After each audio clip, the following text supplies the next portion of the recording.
Hola chicos, buenas noches. Bienvenidos a mi oficina de casa donde trabajo. ah, y donde trabajo durante este periodo de distanciamiento social. Bueno, esta es mi primera discusión para ustedes y en esta discusión quiero repasar con ustedes algunos temas de las lecturas que, que van a leer esta semana y que van a escribir o que van a usar para escribir una reflexión para el lunes. Um, entonces, bueno, vamos directamente a lo que tengo aquí. Voy a compartir mi pantalla con ustedes. Estoy aquí mirando mi computadora portátil y esto es lo que tiene la pantalla. Ok, share screen. Ok. Ahora, um, vamos a hablar de dos documentos aquí. El primero es la versión más reciente de Class Notes. Y aquí estamos, sábado por la noche en vivo. Saturday Night Live, mi propia versión. Y vamos a hablar de estos temas de Montreal. Tienen estas tareas para el lunes. Pueden entregar las tareas hasta el lunes por la noche. Los detalles se encuentran en Canvas, en Assignments, y también más abajo en esta entrada de Class Notes del viernes pasado. Okay. Aquí están los detalles que deben escribir un resumen de entre 100 y 150 palabras de cada lectura y luego tu reflexión sobre estas lecturas. ¿Okay? Entonces, hoy voy a hablar un poco del contenido de Montreal y luego de Toribio y Durán.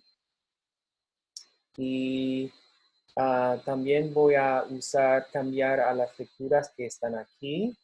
Esta ventana es Adobe Acrobat y tengo PDFs de las lecturas. Este es Montreal y este es Toribio y Durán. ¿Ok? Entonces, bueno, vamos a comenzar. Ok. Algunos puntos sobre Montreal. Es un capítulo muy largo. Bueno, largo, pero es largo, pero es más complejo y denso que largo. Um, porque y es normal o es normal si tienes dificultades con algunos aspectos del contenido. Tu objetivo para la tarea es simplemente intentar resumir algunos puntos importantes y crear algunos o proveer algunos detalles para ejemplificar o para apoyar el resumen que haces. ¿Okay? Ahora, entonces vamos a pasar por Montreal apartado por apartado y voy a hacer algunos comentarios. ¿Okay? Entonces, el primer apartado se trata de aplazamiento, que quiere decir shift. Okay? Like shifting, aplazamiento hacia la lengua mayoritaria. Y habla del impacto negativo de ideologías sociopolíticas en el desarrollo lingüístico de las lenguas minoritarias. ¿Okay? Y quiere decir que es difícil mantener la lengua minoritaria a lo largo de las generaciones si hay ideologías negativas en contra del uso de esa lengua. Si se considera que los usuarios, los usuarios de esa lengua, son personas de poco valor en la sociedad, que hay discriminación. Entonces dice que el resultado negativo de despreciar la lengua y cultura de los niños se ve reflejado en un rendimiento académico pobre, que quiere decir que muchos no nativos de inglés que entran en las escuelas no ven que las escuelas apoyen su uso de la lengua. Una alta deserción escolar, bajo autoestima, rechazo de lo propio, alienación. Entonces, quiere decir que un ambiente que dice inglés solamente inglés para los inmigrantes, crea problemas emocionales de adaptación al sistema escolar que tiene impacto cognitivo, académico y económico en estas personas. Si llegan a creer que su propia lengua, la lengua de su familia, no tiene valor. Ok. En contextos de aprender una lengua mayoritaria como segunda lengua, quiere decir que, ok, entonces se refiere otra vez a los inmigrantes, tienen que aprender una lengua mayoritaria como el inglés en Estados Unidos. Como segunda lengua, cuanto más joven es el bilingüe, cuando comienza a aprender una segunda lengua, o sea, el inglés en Estados Unidos, más alto es el grado de olvido de la primera lengua, o sea, el español, la lengua de casa. Cuanto más adulto es el individuo, cuando comienza a aprender una segunda lengua, menor es la posibilidad de que su primera lengua se vea afectada. O sea, y se puede ilustrar esto bien con este gráfico en la primera sección. ¿Está? Okay.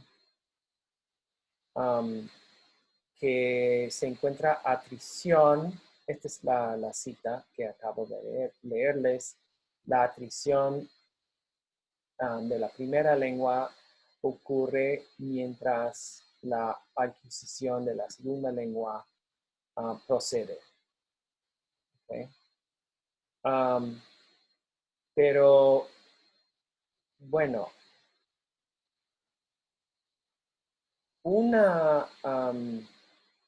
también lo que quiere decir es que mientras más tiempo tiene el individuo aprendiendo la lengua de la familia y usando la lengua de la familia, antes de comenzar con la lengua mayoritaria como el inglés en Estados Unidos, más probable es que ese individuo puede mantener su lengua minoritaria o la lengua de casa.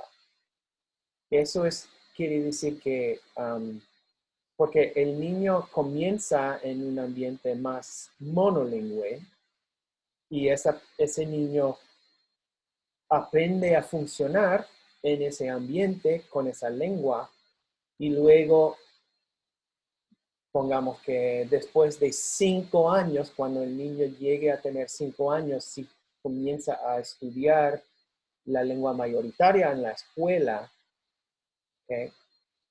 Aún si es estudiar la lengua mayoritaria desde cero, sin tener inglés antes, va a aprender el inglés y va a tener más probabilidad de mantener su español o no perder su español tanto. Como un niño que comienza en la familia con ambas lenguas, con inglés y español en la familia. ¿Okay? Porque muchos padres inmigrantes piensan que tiene que hablar español y inglés, o usar inglés en casa. Y aquí la evidencia es que no, si no quieres que el niño pierda su español, debe, los padres deben hablarle al niño solamente en español, y luego aprender el inglés en la escuela. Ok. Esta segunda sección habla de la atrición de la lengua materna, lo que es atrición o debilitamiento. Atrición es en inglés attrition, debilitamiento es like weakening.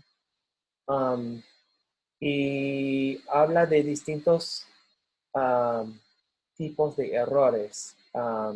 Errores léxicos, es vocabulario, y de procesamiento, o sea, el tiempo que toma la persona para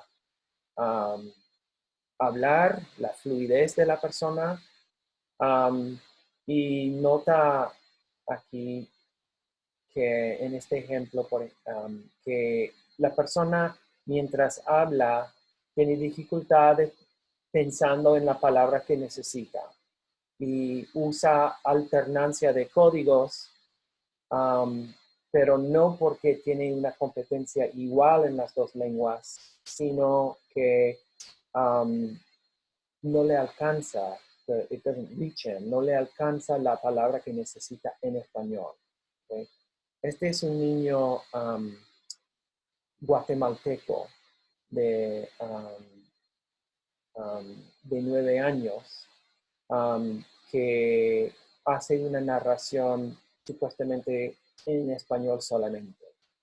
¿Okay? Y es evidente que tiene dificultades y tiene que a veces usar el inglés para hacer la narración. ¿Okay? Luego en la sección 9.2 hablan de errores gramaticales y de pronunciación, y pronunciación, okay, es algo más que mencionan. Y bueno, en la parte de pronunciación hablan de este asunto de voice onset time, que merece la pena porque aparece varias veces en la lectura, y en esta sección de 9.2 esta es la primera vez que lo menciona. Ok, pero tiene que ver con la influencia del inglés en el español. Okay. Para estas consonantes en inglés,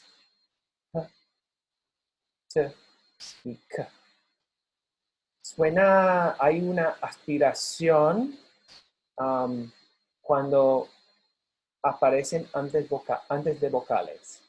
Entonces decimos paper en vez de paper. Okay. Y se nota que hay como un soplo de aire que acompaña la P en la primera P, paper. Y se ve fácilmente, fácilmente así, como mira, paper, paper. Mira cómo se mueve el papel cuando digo paper. Pero cuando uso la P de español no aparece. Si digo papel, no se mueve. Papel, la primera P en español no tiene ese soplo de aire. Y eso se llama en términos técnicos voice onset time.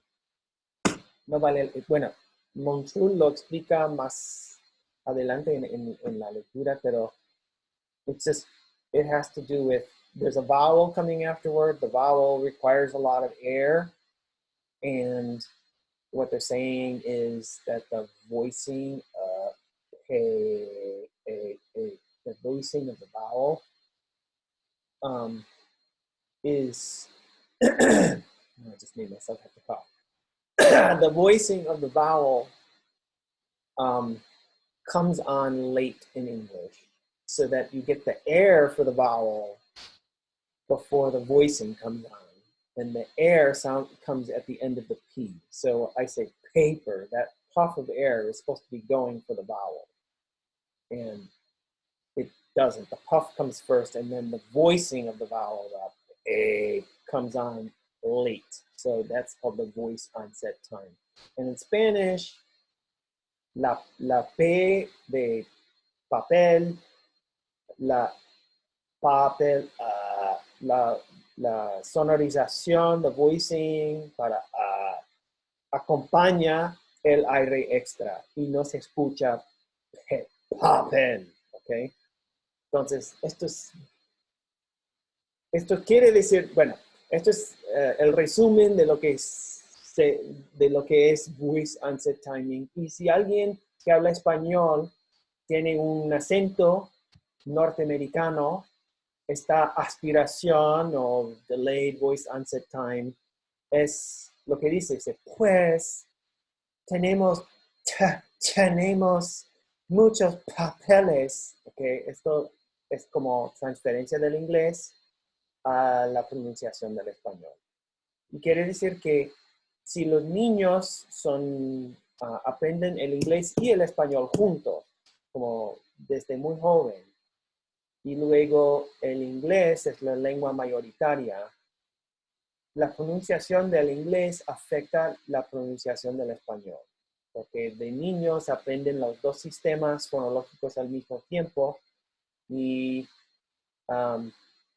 como el inglés es la lengua mayoritaria y predominante en la sociedad, los niños llegan a usar el inglés más y el sistema fonológico interfiere más en el español. Ok. También lo mismo ocurre con morfosintaxis, la gramática, pero otra vez, si la influencia del inglés al español se ve más para niños que aprenden las dos lenguas juntas. Si alguien habla español solamente y luego comienza a aprender el inglés, como en la adolescencia o durante la adultez, el español original de la primera lengua se mantiene más o no se ve tan afectado por el inglés. Ok. Pero habla de tipos de problemas gramaticales y quiero repasar estos términos con ustedes. Tiempo, aspecto, modo, ¿ok? Y luego concordancia y caso. Ok, entonces habla de tiempo. Tiempo es la diferencia entre pasado y presente, por ejemplo. ¿Ok?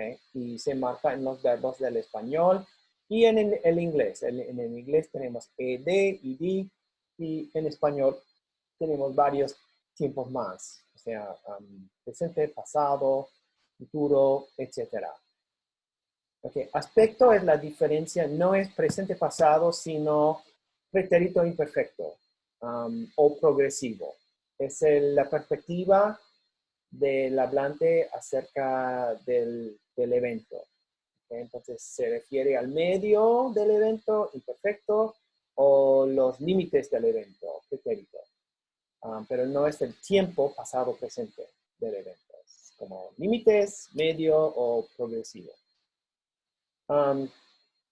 Modo es la diferencia entre indicativo y subjuntivo, básicamente.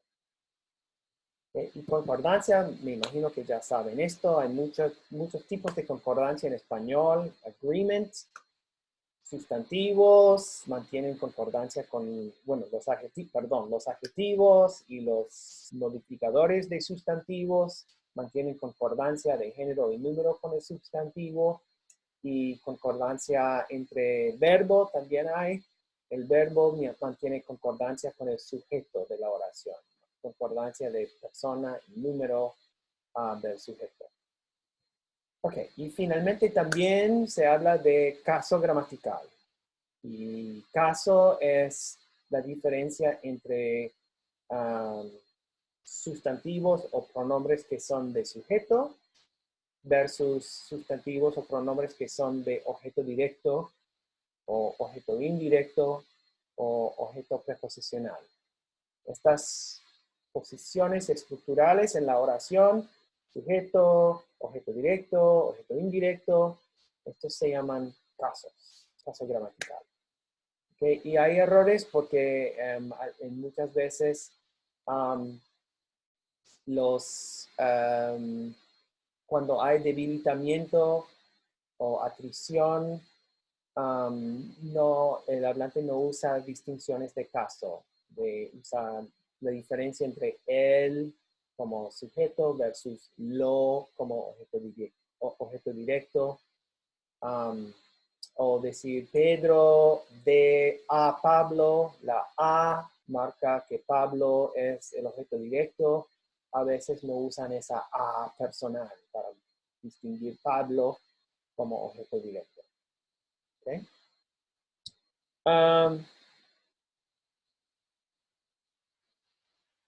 Ok, ¿qué más tenemos? También Montul comenta que hay dos procesos que pueden ocurrir dentro de la misma persona. La atrición sugiere que alguien pierde habilidades a lo largo de la vida. Entonces, un niño puede comenzar sabiendo el español muy bien porque lo habla en casa solamente y luego llega a la escuela o se muda a Estados Unidos y solamente hablan inglés ahí. Y el niño puede sufrir atrición si pierde sus habilidades en español, porque ya no se usa tanto. Y la adquisición incompleta se refiere a la posibilidad de que un niño esté en proceso de aprender el español en casa y no desarrolla sus capacidades completamente en español y mientras está en una etapa de desarrollo del español ya no lo usa tanto. Entonces, no tiene la oportunidad de desarrollar una competencia completa o nativa en español. ¿Okay? Y Montreux dice que es difícil a veces saber la diferencia. Para los niños simultáneos, los niños bilingües simultáneos que hablan español y inglés al mismo tiempo en casa y hablan las dos lenguas mientras desarrollan sus capacidades por primera vez, están aprendiendo dos lenguas, puede haber adquisición incompleta si ese niño o niña ya no usa una de esas lenguas. O sea, está aprendiendo inglés, español al mismo tiempo y luego llega a la escuela, al kindergarten, y luego la familia ya no usa el español tanto y usa el inglés mucho en la escuela y la familia luego deja de usar el español tanto y luego pierde su español. Entonces no ha adquirido el español completamente y sigue desarrollando su inglés. ¿Okay? Entonces esto es adquisición incompleta. Ok. Estoy mirando el número 3. Debilitamiento de una lengua en niños bilingües simultáneos y aumento de errores gramaticales a lo largo del tiempo. Ok, ahora llegamos a una parte del capítulo en donde la autora toma mucho tiempo describiendo estudios. Ok, voy a saltar.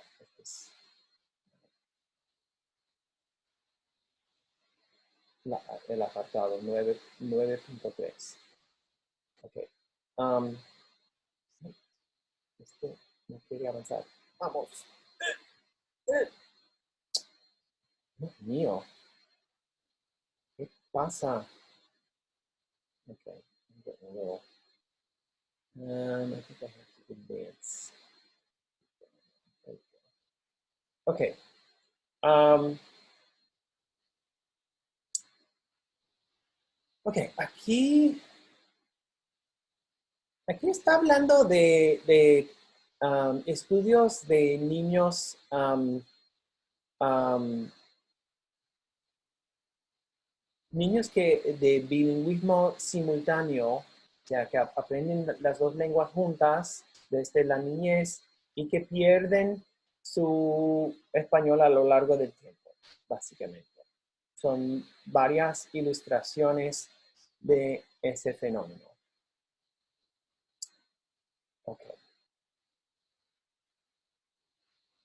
Y luego habla de debilitamiento de la lengua materna en bilingües secuenciales. Estos son niños que comienzan su estudio o uso de la segunda lengua después de tener una buena base en, um, en español, en la lengua minoritaria. ¿Okay?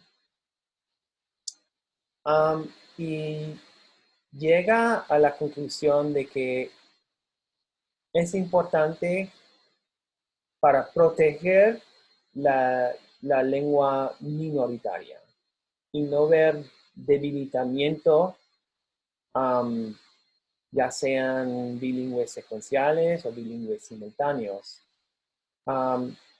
Es importante mantener o participar en educación bilingüe de doble vía. Doble vía es two-way, donde la mitad de las lecciones están en inglés y la otra mitad en español. Y tiene que haber un ambiente escolar en la escuela que estima las dos lenguas, que no se, que tratan a los hablantes de las dos lenguas como participantes iguales de valor. Ok. Okay. Estas secciones son más largas. Son estudios interesantes. Y es una comparación de los hablantes de español como lengua de herencia y los hablantes de español como segunda lengua.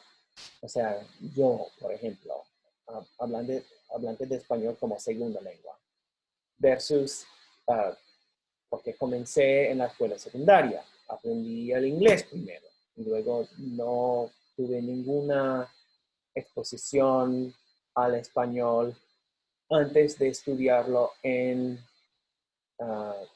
en el salón de clase en el grado noveno. Entonces, yo soy, y muchos de ustedes son hablantes de español como segunda lengua.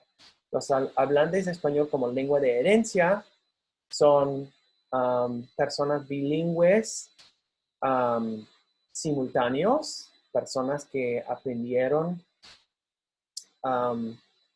el español y el inglés desde niño en sus familias, o bilingües secuenciales, personas que comenzaron con el español en su familia y luego al asistir a la escuela cambiaron al inglés y quizás hayan perdido algunas de sus habilidades en español.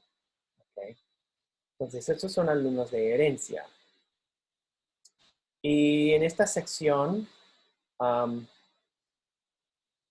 describen muchos experimentos, muchos de los cuales son de Motul misma, sus propios experimentos, intentando documentar los tipos de errores que cometen hablantes de herencia al nivel intermedio o avanzado versus hablantes de español como segunda lengua al nivel intermedio y avanzado. Y son estudios interesantes. Les puedo demostrar algunas cosas en un momento. Pero el punto es que puede haber ventajas en fonología para los hablantes de herencia. Y esto es porque se aprende la fonología desde muy joven. ¿Okay? Que el niño comienza a estar sensible, sensitive, a distinciones de sonido desde muy joven. Okay? Remember that, esa teoría de efecto imán, the magnet effect, que estudiamos antes. So, back here. So this is supposed to be the young child's phonological sensitivity. This is their brain. They can make a lot of different phonological distinctions and hear them and imitate them and produce them. But then once you kind of get your brain accustomed to thinking of only certain distinctions are meaningful, then it's hard to perceive all these things that are actually sort of different are perceived as being very similar. And it's hard to make that difference.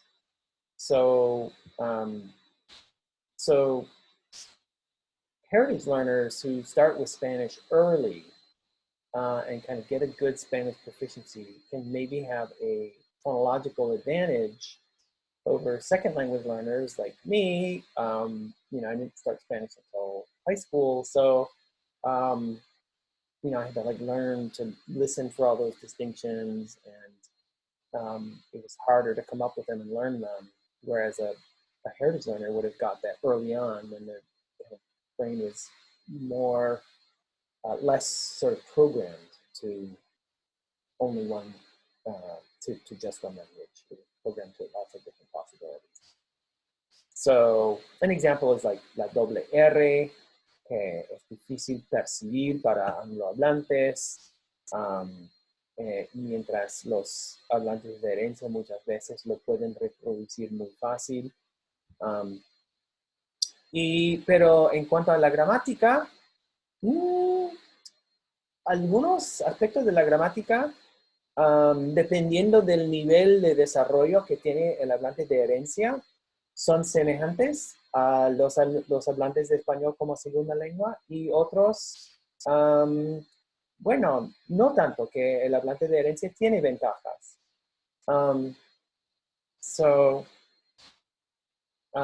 Quiero demostrarles algunos aspectos del estudio, un estudio que me gusta, que yo creo que es interesante. Y luego hablamos un poco de Toribio y Durán. Okay, so I'm going to switch to this last part. So, get down to this. So this is where Montreux talks about one of his studies. So I know this section can be a little bit dense. You're supposed to just write a brief summary of main points in here. What I'd like you to do is just, based on what I'm talking about now, and based on what you're able to get out of these different sections of the reading here, do your best. Whatever time you can put into it is for your own Spanish development. So I'm not asking you to do a lot with it. I know it can be dense and hard. If you're not a native speaker of Spanish, or if you're a proficiency, if you feel like you're struggling with it, it's, it is higher level stuff. So do your best. If you want to sort of maybe dig into one of these studies and really try to understand it well, put your time into really understanding that, and then just kind of skim over the others, or just, based on this little overview. That's maybe another way to look at it, that you could approach it. So don't stress too much.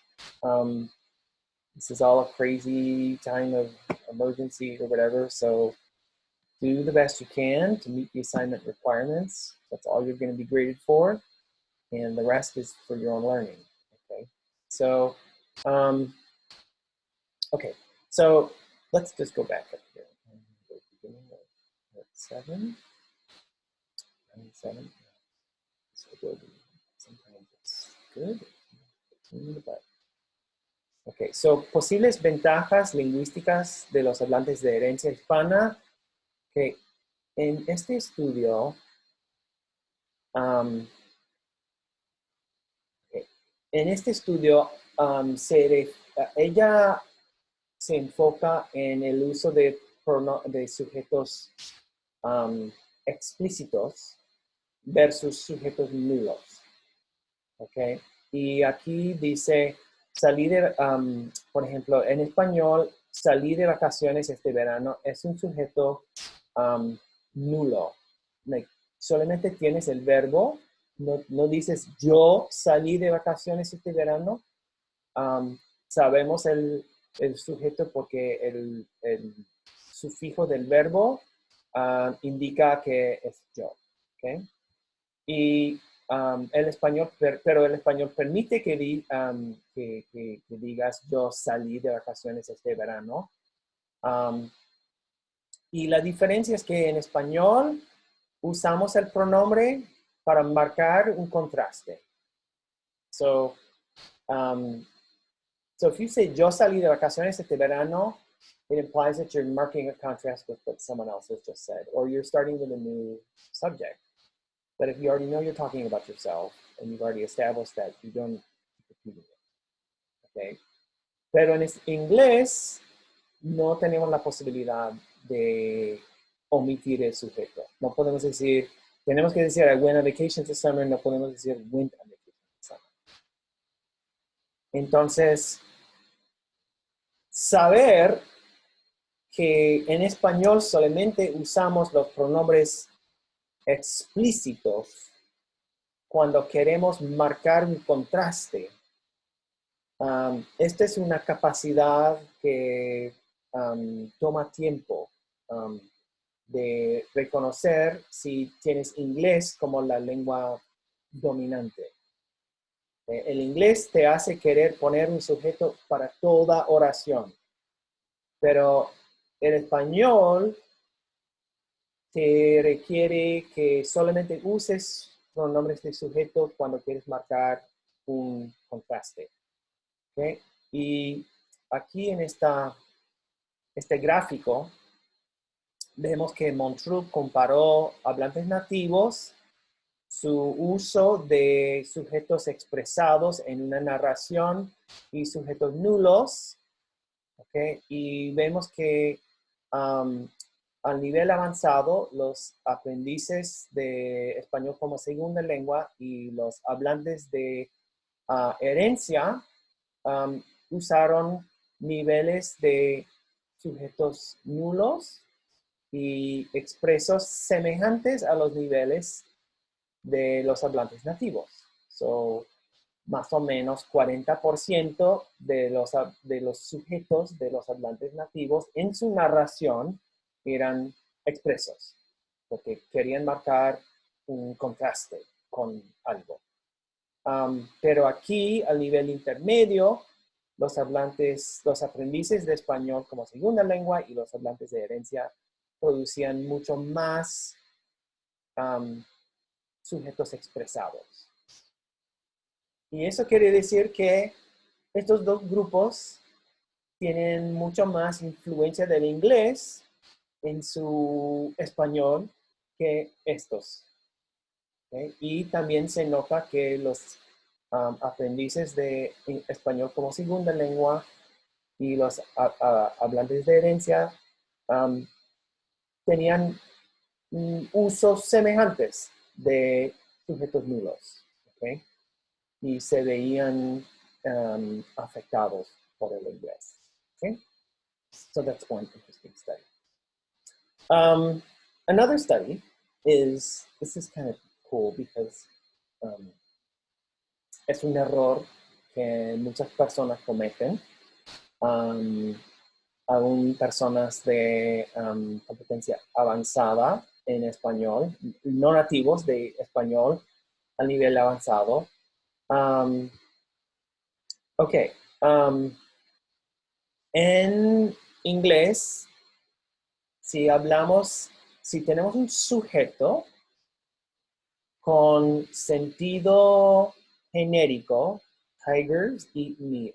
Hablamos de todos los tigres, like tigers in general, okay, eat meat. No usamos the. We don't say the tigers eat meat. Okay. Si decimos the tigers eat meat, hablamos de un grupo específico de tigres. Okay. So, aquí tigers eat meat es referencia genérica, no referencia específica. Y the tigers eat meat en inglés, referencia genérica, no. Sí, referencia específica. Ok. Pero en español tenemos que usar el artículo definido para referencia genérica y referencia específica. No podemos decir en español, tigres comen carne. ¿Okay? Tenemos que decir, los tigres comen carne. Okay. So, en este estudio, Monthrul les preguntó a sus participantes, les pidió, les preguntó si estas preguntas eran verdaderas o falsas. So there was the study, tenemos esta imagen y dice, en el zoológico de Buenos Aires, el zoológico de Buenos Aires tiene 2 cebras nuevas. Estas cebras no son comunes. Tienen manchas, spots. Tienen manchas en vez de rayas o stripes. Son muy extrañas. Ok, entonces, las preguntas, les daban a los participantes 3 preguntas de verdad o falso. Las cebras tienen manchas. Ok. So, si los participantes decían cierto o verdadero,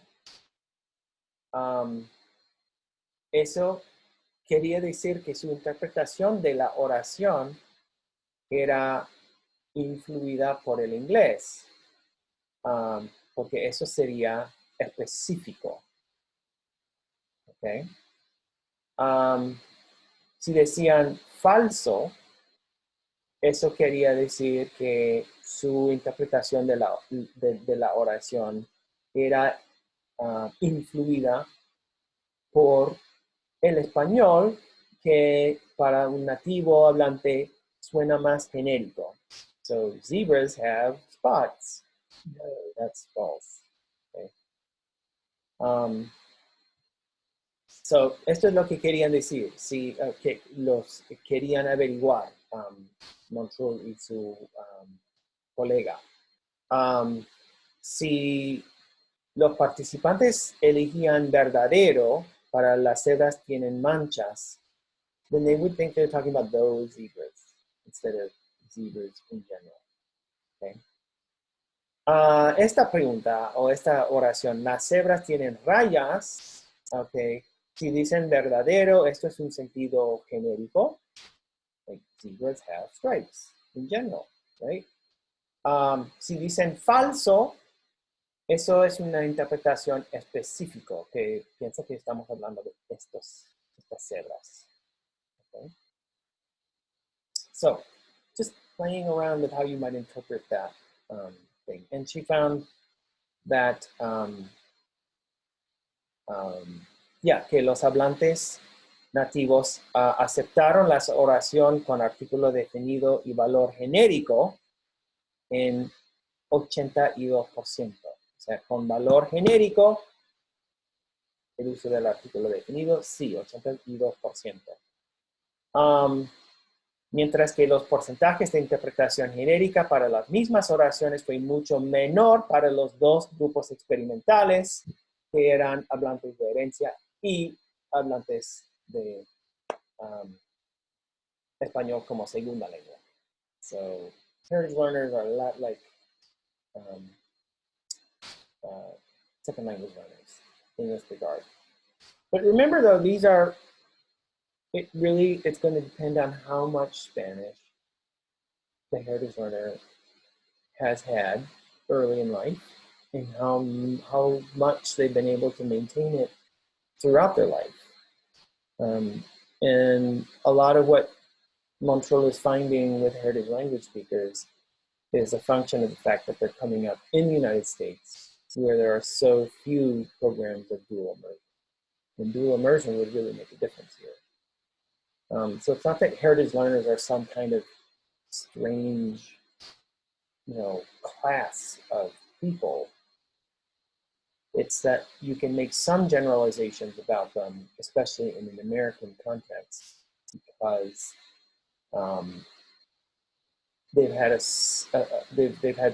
most of them have had experiences of really not finding their language supported strongly in schools, and so many of their families have not found the resources, either emotional or physical or whatever, to keep their language going. Like a lot of them emotionally feel that, I've got to get my kid into English. But if I don't, then they won't succeed in society. Or when I said physical, I mean they don't have the time to really sit down with the kid and make sure that they're learning Spanish, at learning to read, reinforcing oral language with reading and writing, which is what you would do in a school, right? So es una situación difícil. No tiene que ser así, pero es así. Okay, so a few words. I know this is getting a little bit long, and I want to get going here soon. It's getting late, but I'll give you a few things about Toribio and Dogon, and this is English, the articles in English, so it's easier to not go back and forth. I think this reading is it's shorter and a little bit easier to digest. And they're talking about a post-structural view of heritage language learners' linguistic resources. So let me just go over again, we talked about this earlier, about what the difference is between post-structuralist view of language and structuralist view of language. I've got to get a drink of water. Where's my Star Wars class? Let me think of that. This is like the original Star Wars decal from 1977. But I need to know. Okay, I guess I should have paused it. I don't know. I'm a newbie at this. So, all right. Let's see.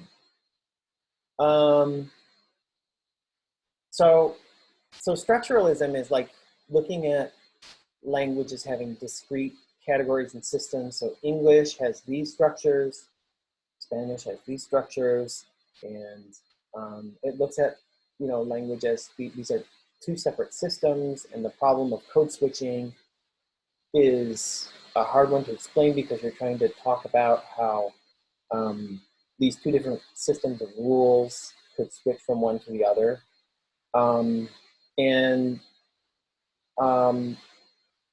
It also kind of goes with Montreal's general approach that talks about Spanish is something that is either completely or partially acquired.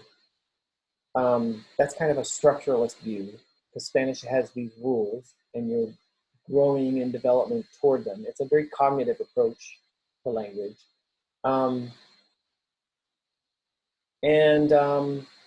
So you're either completely or partially acquired, and then it's sort of a system that is maybe contaminated or influenced by this other system, English, that has its own set of rules.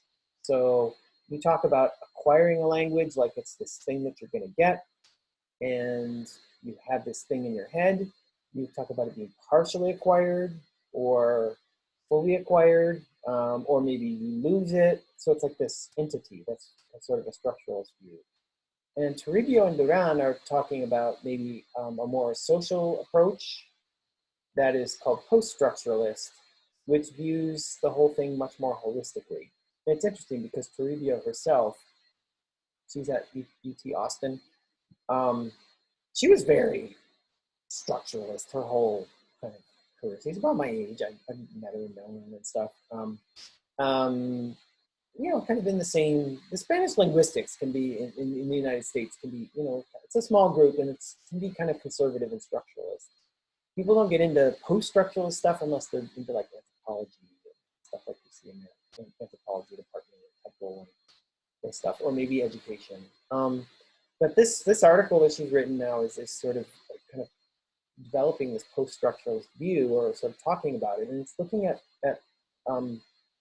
people who are bilingual as having sort of a hybrid identity, a hybrid linguistic resources, and not like two separate systems that can influence each other, but actually one system that you kind of draw on together. So they're talking about, not having two different codes, but a whole repertoire, a mixed repertoire of resources for meaning making. And remember, we talked about meaning making as like semiotic resources. Semiotic resources is like, I can use this thing to use these different sentence patterns and vocabulary, just kind of take what comes to me most quickly and what seems to be most efficient and most appropriate for the situation, to get my meaning across. So she talks about translanguaging as a social practice, rather than an object of knowledge. So an object of knowledge would be a structuralist approach, and a practice would be a post-structuralist approach. It's just looking at what someone does and not sort of classifying it as one thing, one system or another, but looking at it holistically. So there's really great examples in there. I don't think it's too hard to follow, so I won't spend a lot of time on it, but I want to kind of get to this the last part of the chapter talks about code switching in university level heritage language classrooms. So let me switch over here. So here is the part where she's talking about beyond code, moving, looking at a post-structuralist view of language. There's some really cool and interesting examples of how it's just very fluid, and that the whole thing kind of defies an attempt to like, say, oh, here we crossed the line, we're switching codes. They're just sort of talking about it, in very fluid terms. And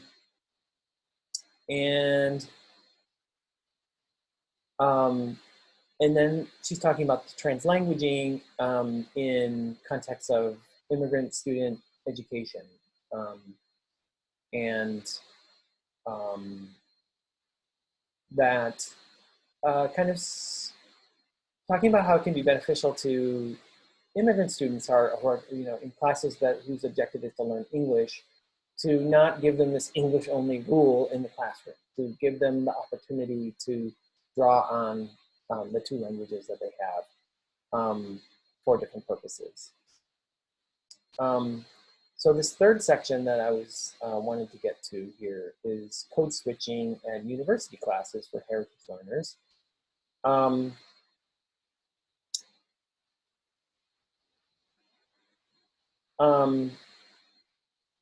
Because this is kind of relevant in our language classes at Temple, and most of our language classes at Temple have some number of heritage learners, and I think we may have some in our class as well, this class.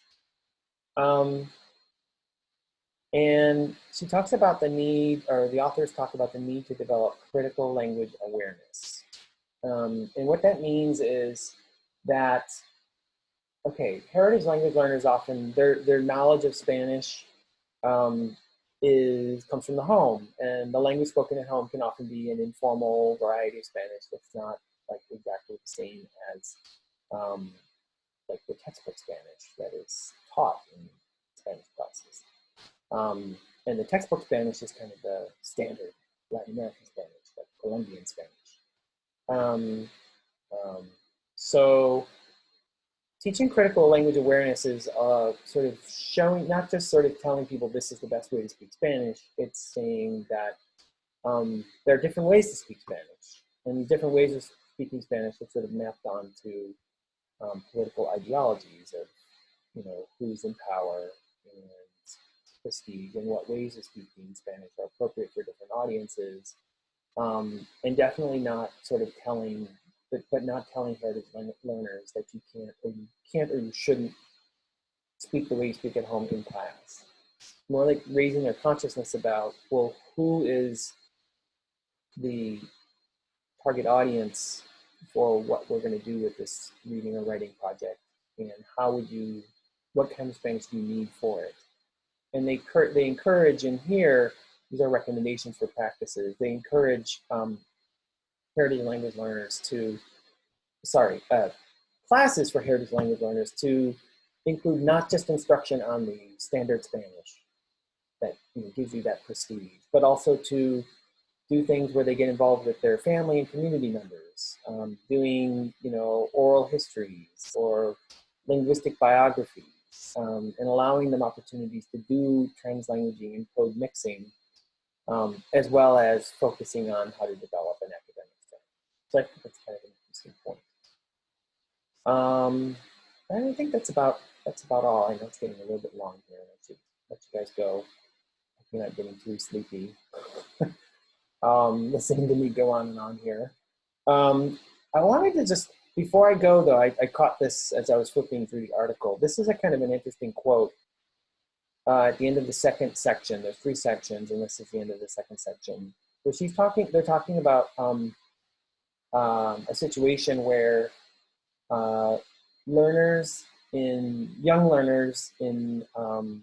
you know, young immigrant learners who are trying to learn English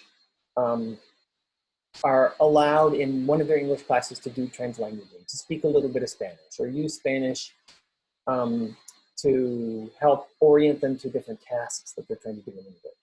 Okay, much the same as maybe in some of your Spanish classes, when you had to do some activity in pair work, you might have switched into English just to get yourself organized, and then you do the task in Spanish. All right, so the opposite thing here. These kids, sometimes they, you know, if you're a teacher who's trying to, you know, allow some translanguaging, you'd say, okay, we're supposed to learn English, but, you know, if you need to like sort things out a little bit in Spanish, you can do that.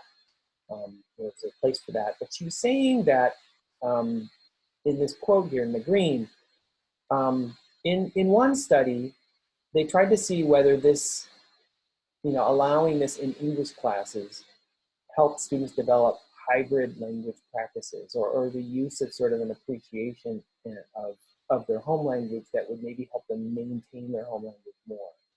And they found that when you just do this sort of translanguaging stuff in the English class, and then they go to the other classes, and it's English only, and the whole basic school atmosphere is sort of reinforcing the idea that English is the better of these 2 languages. That these hybrid language practices that encourage maintaining your family language didn't occur.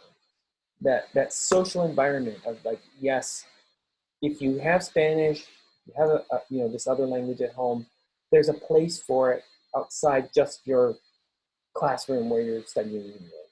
Like there's a community outside that class in this whole school that values your use of Spanish. And you know, if they could see that home language has a place, like in a dual immersion program, that would help them maintain their language and do better in English. So that, I think, is the moral of the story here in this article. So see what you think. And what I'm going to ask you to do, I'm going to post this as a discussion, update this class notes document, and all you have to do for the discussion is, I'm just going to ask you to please just post some comment. I'd like to know what your feedback is on whether this works for you. Anything you want to do. Is it getting too long? Is it too short? Did you like it? What didn't you like? So this will be for just participating in the discussion is for a participation grade, but just something short so I can see how well this is working for you. And I really appreciate your feedback, constructive, positive, negative, whatever. You're getting something out of this is the most important thing for me. So however I can make this better for you would be great. Okay, so I hope you're doing okay, you guys. This is a tough time for everybody. Hang in there, and I will see you live on Friday. And I'll look forward to your homework and stuff coming in on Monday. Okay? Take care. Bye then. And I have to close. Oh, I have to stop sharing. Okay, wait a minute. I'm going to stop sharing. Now you just see me, and then I'm going to end the meeting. Okay, bye guys.